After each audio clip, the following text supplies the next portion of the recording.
Hello, welcome to Levant TV headlines. Yemen's Houthi rebels have welcomed proposed concessions by the government on power sharing, but their gunmen still held positions outside the residence of President Abd-Rabbu Mansour Hadi.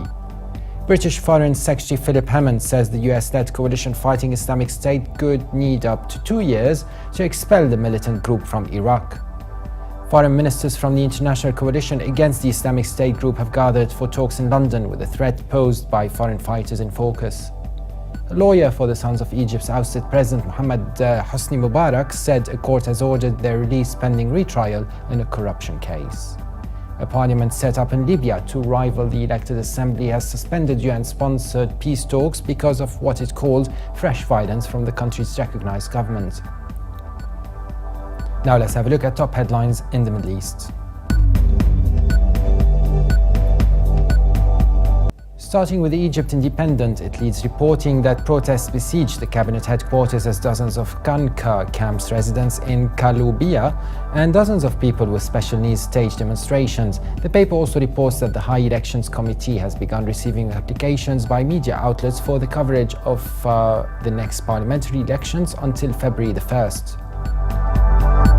And from Beirut, the Daily Star reports that Lebanon's weekly cabinet meeting got underway, overshadowed by Israel's deadly airstrike on a Hezbollah convoy in Syria's Golan Heights and the impact the group's retaliation might have on Lebanon's stability. The paper also reports that the police have arrested 2 German men suspected of being members of insurgents group Islamic State, but there was no evidence pointing to concrete plans or preparations for them to carry out an attack. From the UAE, the Khalij Times reports that Arab Gulf foreign ministers accused Shia militia in Yemen of attempting to stage a coup against President Abd-Rabbu Mansour Hadi a day after the Houthi rebels seized the presidential palace.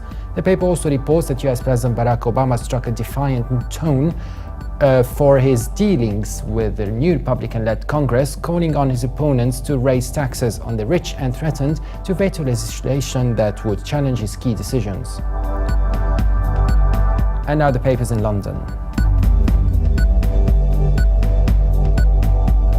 The Guardian leads Middle East news reporting that the British Foreign Secretary Philip Hammond says Islamic State will not be pushed out of Iraq for another year or 2 because the country's armed forces are not ready or equipped to fight back on the ground yet.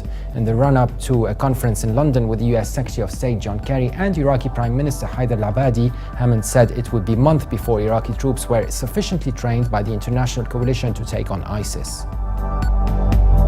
The Independent leads Middle East news reporting on what it calls Saudi spinsters, saying that a new generation of women are breaking with tradition and making their own choices on education, careers and even marriage. The paper says Saudi women stands at the center of a societal pivot between the kingdom's push for greater women's education and rights to work and law that say women cannot travel, study abroad, marry or undergo certain medical procedures without the permission of a male guardian. The Telegraph reports that former detainees have told the newspaper and human rights activists inside and outside the country that rape is being used as a weapon by Egyptian police against both men and women. As the country counts the costs of 4 years of strife and 18 months of rule by its military strongman President Abdel Fattah al-Sisi, there is increasing pressure on the authorities to account for tens of thousands of people rounded up in protests and other mass arrests. Now let's have a look at top headlines in international papers.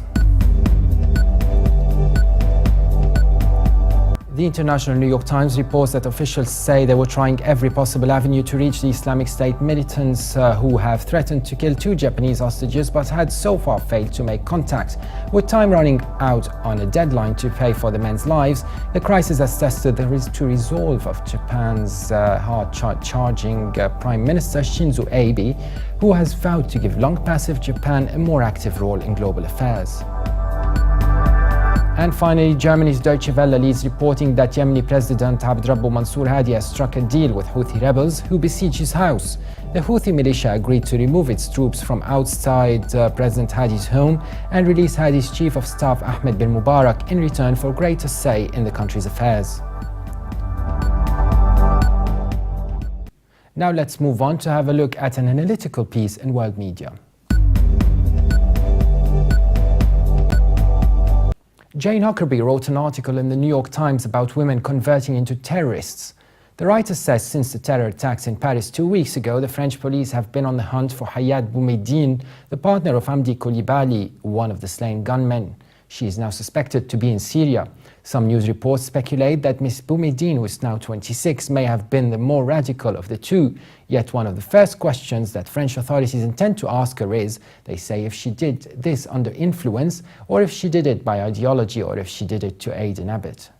Once there, the writer says they commit violence against other women, including as part of all-female brigades enforcing female morality codes requiring modest dress and sex segregation. They operate checkpoints and go on home raids.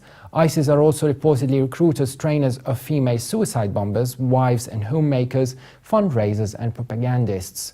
They also help sanitize the group's image by posting photos of themselves drinking milkshakes on Instagram and writing chatty, light-hearted tweets. While much will be made in the coming month of France's intelligence failures, the West's inability to appreciate the role that women play in terror should come under the highest scrutiny. Terrorists are strategic about using women in increasingly chilling ways to fight them. We have to move past simplistic assumptions about gender and terror and get serious about helping women and girls who are on this deadly path, as well as their would-be victims.